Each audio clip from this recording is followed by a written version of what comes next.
কি হচ্ছে আমার একটা রিঅ্যাকশন দেখছি SN1 এর, হ্যাঁ সিলভার নাইট্রেট যখন দিয়েছি কি হবে, সিলভার এখানে প্লাস এলো, এর সাথে বন্ড করলো, দিয়ে এখান থেকে এর সাথে এখান থেকে নিয়ে দুটো ইলেকট্রন আছে, দুটো ইলেকট্রন নিয়ে সিলভার ক্লোরাইড পড়ে গেল, তাহলে এখানে কি তৈরি হবে,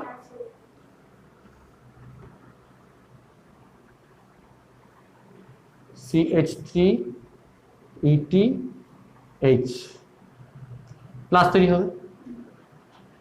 দেখ এইটা ছিল sp3, এখানে পজিটিভ হচ্ছে, এটা এর কি হবে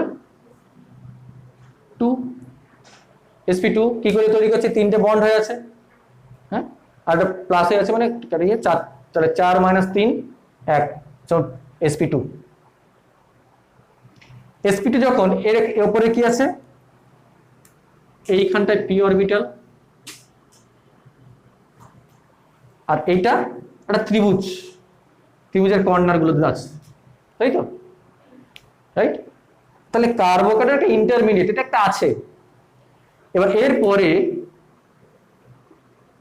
কি দিয়েছি, জল দিয়েছি, জল আছে। এবার জল থেকে দুটো লোন পেয়ার থেকে কি হবে, ওখানে এই দিক থেকে অ্যাটাক করতে পারে, আবার নিচ থেকে অ্যাটাক করতে পারে। ওপর থেকে অ্যাটাক করলে যে প্রোডাক্টটা হবে, ধর এটা ধরলাম, আর নিচ থেকে অ্যাটাক করলে, তাহলে একটা কাগজ, আচ্ছা ধর এইটা আমার, এইটা হচ্ছে এইটা ইন্টারমিডিয়েটটা, ওপর থেকে আসছে যে প্রোডাক্ট হবে, নিচ থেকে আসবে তার অপোজিটটা হবে। দেখ এই ওপর এই পি অরবিটাল ওপর দিকে আসে, এই বরাবর পি অরবিটাল, এই বরাবর পি অরবিটাল, তাই তো। তাহলে এই ওপরের চান্স আর নিচের চান্স দুটোই সমান তো, তাহলে ওপরে আসার চান্স 50, তাহলে প্রোডাক্টটা কি হবে, হাফ হাফ প্রোডাক্ট হবে। আমি প্রোডাক্ট নিয়ে কথা বলছি না, বাদ দাও, ওটা নিয়ে কথা বলছি না, আমার বক্তব্য হচ্ছে এটা, এটা হচ্ছে আমার ইন্টারমিডিয়েট, কিছুক্ষণের জন্য স্থায়ী আছে। আচ্ছা তাহলে এইখান থেকে আমার সিলভার নাইট্রেট কাছাকাছি আসছে ক্লোরিনের, রাইট, দিয়ে ভেঙে পড়ে গেল, কোথায় গেল, এখানে। তাহলে কি হচ্ছে আমার, আমি যদি পিকচারটা দেখি, আচ্ছা একটু আমি এইটা মুছি, এটা মুছে দিলাম, আমি এখানটা পিকচারটা করছি।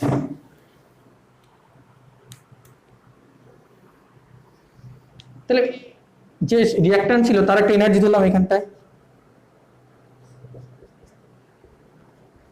এখানে রিঅ্যাকট্যান্ট সেটা কি, কার্বন, এখানে Cl, এখানে হাইড্রোজেন, এখানে ET, এখানে CH3, এর একটা কনসেন্ট্রেশন আছে, আর আমি ওপর থেকে সিলভার নাইট্রেট দিচ্ছি, সেটা আমার কনসেন্ট্রেশন আমার জানার দরকার নেই, দিলাম।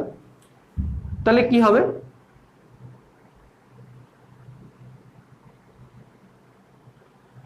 একটা অ্যাক্টিভেশন এনার্জিতে উঠে কি, যেখান থেকে ওই কার্বন ক্লোরিন বন্ড ব্রেক করছে, আর সাথে সিলভারটা নিয়ে পড়ে যাচ্ছে, মানে দূরে দূরে সরে যাচ্ছে, দূরে ক্লোরিনটা ভেঙে গেল, তারপরে ক্লোরিন এখানে সিলভার নিয়ে পড়ে যাচ্ছে। তাহলে সিলভার তো একটু দূরেই আছে, ওটা তো কাজে আসছে না, তাহলে ক্লোরিনটা ছাড়ছে কে, ছাড়ছে শুধু কার্বনের এই এই এই মলিকুলটা, তাই তো, এই মলিকুলটা ছাড়ছে। তাহলে এইখানটা এটা টিএস, আর এইখানে আমার ওই ইন্টারমিডিয়েটটা কার্বন প্লাস, এইখানটায় পিকচারটা কি, এই কার্বন Cl, এখানে CH3, এখানে ET, আর এখানে হাইড্রোজেন। দেখ এর ধীরে ধীরে বন্ডটা ভাঙছে, তারপরে অনেক দূরে সিলভার আছে, ভেঙে গেল, নেগেটিভ হলো, তারপরে সিলভার মাইনাস, আর মানে কিরকম, মানে ভেঙে মুক্তমূলক হয়ে গেছে ক্লোরিন, আর সিলভার আছে সিস্টেমে, সিলভার লাগাতো, সিলভার ওখান থেকে নিয়ে পড়ে গেল, অধক্ষেপ পড়ে গেল। তাহলে ডিপেন্ডটা কি করছে, এখানে অ্যাক্টিভেশন এনার্জি যে উঠেছে, একটা এনার্জি দিয়েছি, তাতে কি এনার্জি পেয়েছে, এই কার্বন আর ক্লোরিনের বন্ডটা ভেঙেছে। তাহলে আমাকে বল, এখানে সিলভার ইনভলভ নয়, ডাইরেক্টলি এই জায়গাটা ইনভলভ নয়, এ ভেঙে চলে গেল, তারপরে নিয়ে চলে যাচ্ছে। আমাকে এবার বল, আমাকে যে রেটটা হবে সব থেকে স্লোয়েস্ট স্টেপ কোনটা, এইটাতে। আচ্ছা তারপরে কি হয়, এখানে উঠলো, এই এখানে কার্বোকেট হয়ে গেল, এবার এখানে জল, অ্যাটাক করে একটু এনার্জি তুলে প্রোডাক্ট হয়ে গেল।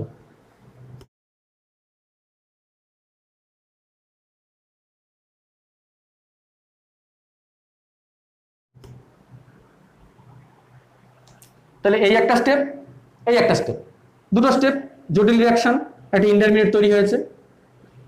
কোনটার উপর ডিপেন্ড করবে? ফার্স্ট স্টেপটা। কেন? এইটাতেই হচ্ছে আমার বেশি উঠতে সময় লাগছে, মানে অ্যাক্টিভেশন এনার্জিটা বেশি লাগছে, সময় লাগছে। কিন্তু এই অ্যাক্টিভেশন এনার্জিটা কম, যে কারণে ফাস্ট হচ্ছে, রিয়াকশন রেট ফাস্ট, অ্যাক্টিভিটি কম হলে রিয়াকশন ফাস্ট হবে। এবার একটু লজিক্যালি ভাব, আমার এই যে প্রোডাক্ট, এখানে যে প্রোডাক্টটা হবে লালটাতে, এখানে যে প্রোডাক্টটা হবে কার উপরে ডিপেন্ড করছে? ইন্টারমিডিয়েট জেনারেশন, যত ইন্টারমিডিয়েট তৈরি হবে তত তৈরি হবে। ইন্টারমিডিয়েট তৈরিটা কোথার উপর ডিপেন্ড করছে? এইখানটায়। এইখানে কে ডিপেন্ড করে আছে? এ। তাহলে এইখানে আসার জন্য যদি আমরা এইখানে কনসেন্ট্রেশন বাড়াই তবে তো ওখানে যাবে, ওখানে গেলে তবে এখানে আসবে, এখানে গেলে তবে এখানে আসবে। তাহলে কি এইখানের সাথে লিঙ্ক আছে কিভাবে? এইটার সাথে। বোঝা গেল? তাহলে যে রেটটা দাঁড়াবে কার উপর ডিপেন্ড করছে? কার কনসেন্ট্রেশন উপর ডিপেন্ড করছে?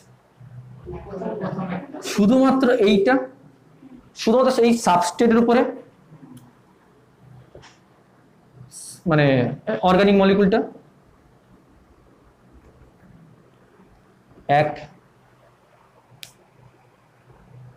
একটা ইনভলভ, তাই এক দিয়েছি।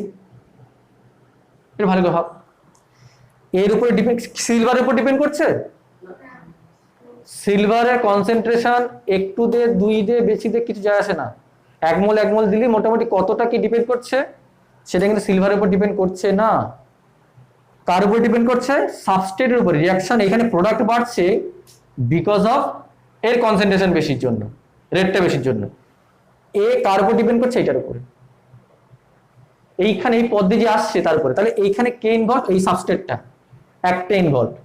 এই জন্য একে আমি কি বলছি, যেহেতু একটা, তাহলে কি বল? ইউনিমলিকুলার। মলিকুলারিটি কত? এক।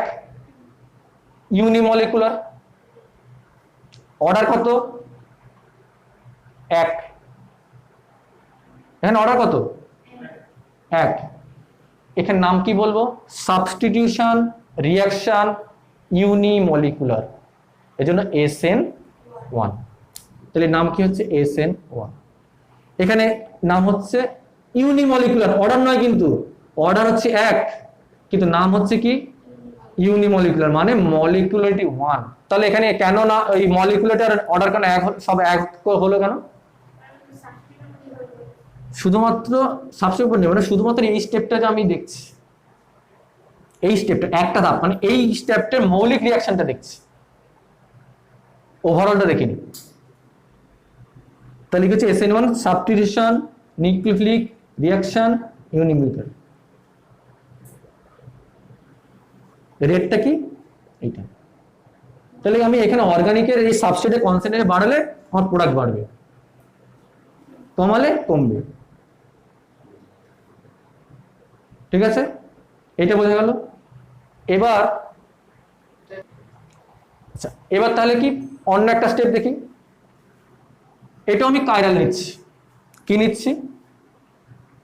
CH3ET, এখানে হাইড্রোজেন, এখানে নিচ্ছি ক্লোরিন। হ্যাঁ, ক্লোরিন। এর উপরে আমি কি দিচ্ছি? NaOH, বেস দিলাম, একটা নিউক্লিওফাইল বেস দিলাম। কি প্রোডাক্ট হবে? CH3ET, hydrogen OH। এখানে কি হয়? নিউক্লিওফিলিক ইনভার্সন হয়। এটা যে কনফিগারেশন এটা উল্টে যায়। ঠিক আছে, সে পরে যখন SN1 SN2 করবো, মানে অর্গানিক যখন ঢুকবো তখন দেখা যায়। কিন্তু এর কাইনেটিক্সটা একটু দেখি। এখানে কি হয়? একটা স্টেপ রিয়াকশন। আচ্ছা, রেট করার আগে ট্রানজিশন স্টেটটা করি। এইটা হচ্ছে এইখানটায়, এইটা হচ্ছে এনার্জি, আর এইটা হচ্ছে RC। এটা আমি এটা ধরলাম, তাহলে কি CCl, এটা দেওয়া আছে, আমি এইগুলো লিখছি না, CCl। এবার এইখানে আসার পর আর সাথে কি হচ্ছে ডিপেন্ড করে, রেট চলে গেল, এই উঠলো। এবার রিয়াকশন করতে হয়, এটা নিলাম, সোডিয়াম হাইড্রোক্সাইড নিলাম, দুজনকে কনসেন্ট্রেশন চেঞ্জ করি। কিরকম, ধর আমি রিয়াকশনটা কিরকম করা হয়, এখানে তো রেড 1, রেড 2, রেড 3, এইখানটায় সাবস্ট্রেটের কনসেন্ট্রেশন প্রথমে একবার নিলাম। আচ্ছা, এই উপরে লিখি, এটা সাবস্ট্রেট আর এটা হচ্ছে NaOH। এখানে 1 নিলাম, এখানে 1 নিলাম, কত রেড হয়েছে লিখে নিলাম। এখানে 1 নিলাম, এখানে 2 নিলাম, কত রেড হয়েছে দেখে নিলাম, একই টাইমের মধ্যে। হ্যাঁ, মানে সবগুলো এগুলো 4-5টা রিয়াকশন করলাম।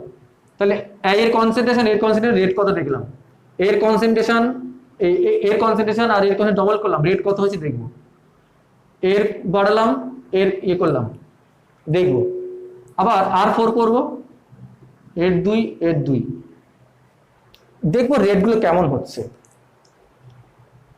এবং রেট এখান থেকে সলভ করে, এখন এতগুলো ইকুয়েশন পাচ্ছি, সেখান থেকে সলভ করে আমি একটা রেট ইকুয়েশন পাচ্ছি। সেটা কি, রেট সমান K সাবস্ট্রেট আর NaOH।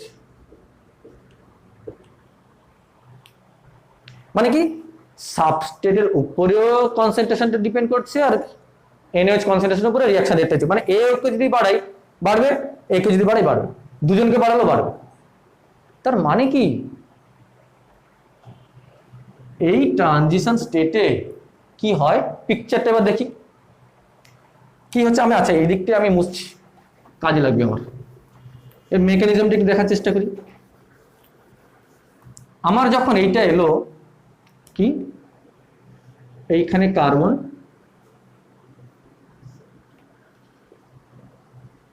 আচ্ছা বাকিগুলো আমি লিখছি না, এখানে হচ্ছে আমার Cl, এটা সোডিয়াম হাইড্রোক্সাইড কি হবে, পিছন দিক থেকে আসবে।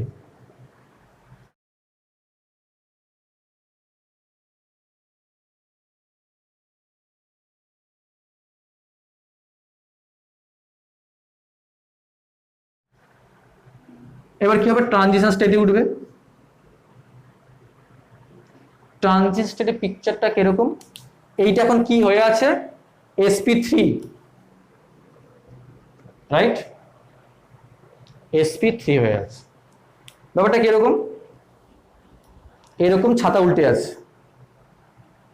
আর ওখানে ওইখানটা ক্লোরিনটা, এইখানে আছে ক্লোরিনটা এইদিকে। এখানে নিউক্লিওফাইলটা এসে এইখানে যখন আসছে, আসেনি এখনো, আসছে, তখন এ কি করবে, এরকম সোজা হয়ে যাবে, এরকম ছাতা ছিল, এরকম সোজা হয়ে যাবে। এই দূরত্বে এসে এ ও নিউক্লিওফাইল, আর ওদিকে ক্লোরিনটা ওই দূরত্বে আছে, মানে এইখানে হালকা বন্ড তৈরি হচ্ছে, ওখানে হালকা বন্ড ভাঙছে, এইবার এগোচ্ছে, ওইবার আসছে, বেরোচ্ছে।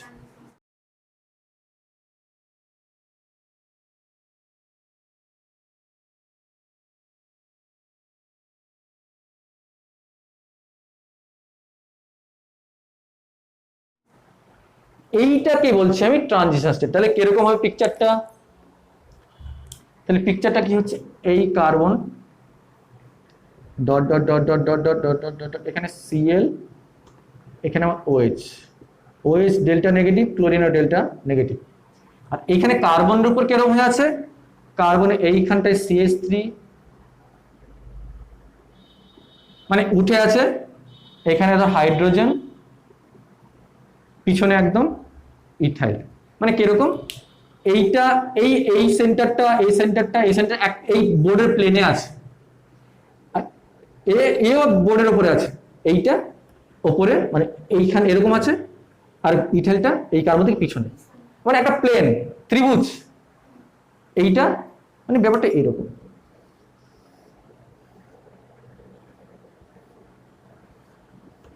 এটাকে কি স্ট্রাকচার বলে,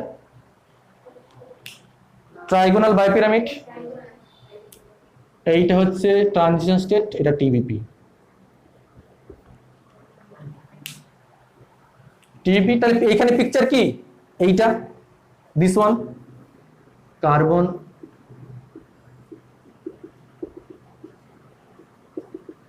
এখানে কজন ইনভলভ, সাবস্ট্রেট প্লাস এই নিউক্লিওফাইলটা, দুজন ইনভলভ। তাহলে এ ঢুকবে, এ বেরিয়ে যাবে, তাহলে এ যখন বেরিয়ে গেল আর এ আস্তে আস্তে বন্ড তৈরি করছে, তাহলে আস্তে আস্তে নামতে নয়, তাহলে এইখানটা এই যে কনসেন্ট্রেশনটা, এই যে পিকচারটা দেখছি, ট্রানজিশন স্টেটে কটা মলিকিউল ইনভলভ, দুটো। এখানে কি পাচ্ছি, এও ইনভলভ, 1 + 1 2, নাম কি হবে, এটা নিউক্লিওফিলিক সাবস্টিটিউশন রিঅ্যাকশন হচ্ছে, তাহলে nucleophilic substitution reaction biomolecular SN2, order কত 2, তাহলে এখানে অর্ডার আর মলিকুলারিটি সমান, কিন্তু জটিল রিঅ্যাকশনের ক্ষেত্রে হবে না, মানে ওভারঅল, মানে অবশ্যই SN1টা জটিল রিঅ্যাকশন, কিন্তু আমি ওভারঅল দেখলে মিলবে না, আমরা একটা পোর্শন দেখছি, ওই জন্য SN1 বলছি, মানে একটাকে জটিলটাকে আমি জটিলটাকে আমি একটা স্টেপ এলিমেন্টারি করে নিচ্ছি, প্রতিটা স্টেপই কিন্তু এলিমেন্টারি, কিন্তু আমি একটা পার্টিকুলার একটা স্টেপ দেখছি।